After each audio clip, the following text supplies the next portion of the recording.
because that's the one issue that I was still dealing with, but not severely.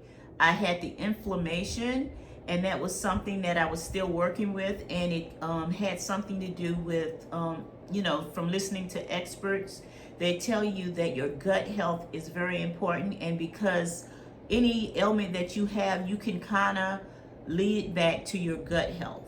And so that's what I had been working on, and I started doing fermented vegetables, where just basically I did fermented beets and fermented cabbage, which is my sauerkraut, and just my homemade yogurt.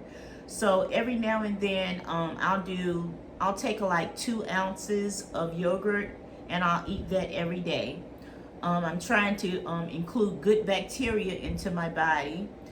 And I'll also do once a week, I'll do maybe 2 fermented beets.